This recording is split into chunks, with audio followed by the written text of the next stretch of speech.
আজকে বাংলাদেশের শীর্ষ আলেমরা বলছে দাঁড়িপাল্লায় ভোট দেওয়া মুসলমানদের জন্য হারাম। এটা কোনো ইসলামী দল নয়, একেবারে পরিষ্কার কথা, আমার কথা নয়। গতকালকে জুম্মার নামাজের বিভিন্ন জায়গায় জামাতি মাওলানা বিভিন্ন ভাবে এড়িয়ে বেরিয়ে খুতবা দিয়েছে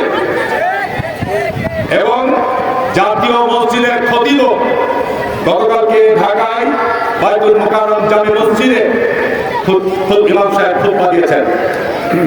আমার কাছে তার ভিডিও আছে। উনি কি বলেছেন? শরিয়া আইনকে দাবায় জামাত কোনো মুসলমানদের দল হতে পারে না। জামাত যে ইস্তিহার ঘোষণা করেছে সেই ইস্তিহার সেকুলার ইস্তিহার, ধর্মনিরপেক্ষ ইস্তিহার।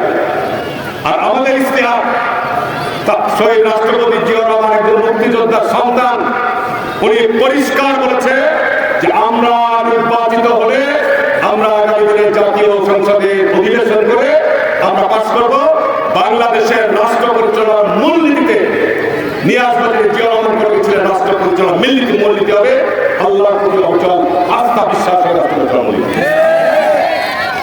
বিএনপি চাইতে কি আর আপনার ইসলামের বড় সেবক অন্য কোন দল হতে পারে?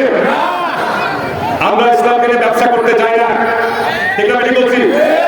আমরা ইসলামকে নিয়ে ব্যবসা করে মানুষকে, যে আমাদের একজন শিল্পী বললো, ভোট চাইছো ভোট চাও, তুমি জান্নাতের লোক দেখার কি, ঠিক আছে বলছি। জান্নাত কে পাবে কে পাবে না তুমি বলার কি, ঠিক আছে। এখন এই যে আমি বললাম যে মুনাফিক, পবিত্র কোরআন আল্লাহ পাক মুনাফিকদের বহু আয়াত দাবি করেছে। মুনাফিকদের চরিত্র সম্পর্কে আল্লাহ রাসূল বলেছেন যে চিন্তা কিভাবে। এদের চিনার মধ্যে প্রথম যে কথা সেটি হচ্ছে যখন কোনো কথা বলবে মিথ্যা বলবে। এটি হচ্ছে মুনাফিক চিনার আপনার সবথেকে বড় পরিচয়। আজকে জামাতের শীর্ষ নেতা জনাব ডাক্তার শফিকুর রহমান, টাটকা কথা, বিস্তৃত টাটকা কথা, উনি বলেছেন না প্রকাশ্য জনসংখ্যা